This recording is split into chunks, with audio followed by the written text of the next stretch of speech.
2017 was a historic year for the Family Research Council's annual Value Voters Summit.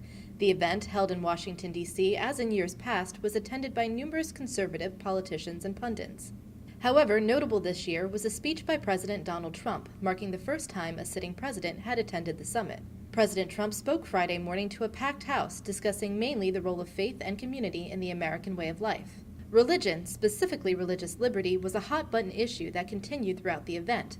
Dana Lash of The Blaze shared her feelings on why she believes religious liberty is under attack. Not everyone can handle liberty. Not everyone is comfortable with it. Some people, quite frankly, are scared of it. To them, to those people, they look at liberty as a burden. It is a responsibility of which they are terrified. Freedom scares people. It scares them because it's not easy. Liberty isn't easy. Liberty doesn't guarantee happiness. Liberty isn't comfortable. Liberty doesn't guarantee comfort. It doesn't mean that you will never have a trial. It doesn't mean that you're going to live in perfect comfort and happiness and you're not going to have tests. It doesn't mean any of that. But there are people who think that freedom means comfortability, and freedom means no fear, and freedom means guaranteed happiness, and it doesn't mean any of those things. Western Journalism spoke with event attendees who agree that the right to worship freely is a concrete American value. I'm not a Christian, nor am I a Muslim. But one thing that we need to urge is that everybody should always become familiar with other people's belief and faith. So that once you understand that, you will see where there is commonality and bridges, so there is no need to be anti this faith or anti that faith. Because you can always see that in each faith, you share a lot of common values, which is part of humanity value.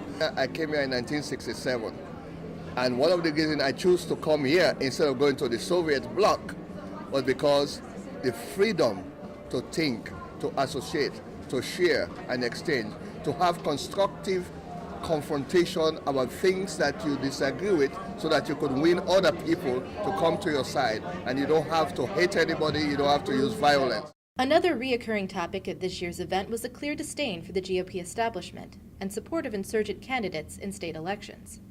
This is a national movement to retake our country.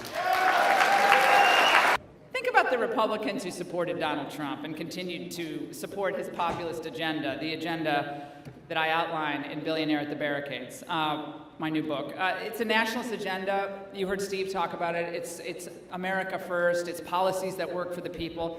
But think about it. If you're for Donald Trump and you're for that agenda, not the old Republican agenda, but that agenda, your enemies are the following.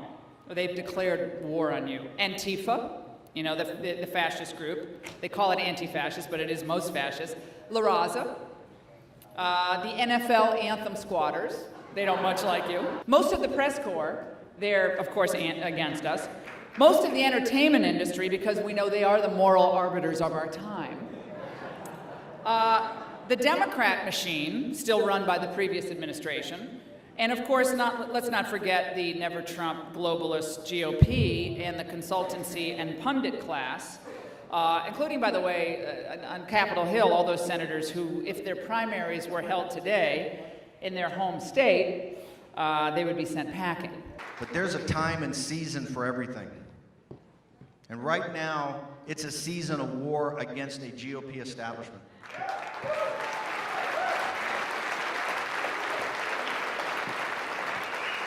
It's no longer acceptable to come and pat you on the head and tell you everything's going to be fine. Just get these guys in office. Those days are over. We need to move with urgency. The President of the United States deserves respect and deserves their support. I really enjoyed the summit. I thought the speakers were great. In Washington, D.C., this is Katerina DeSico reporting for Western Journalism.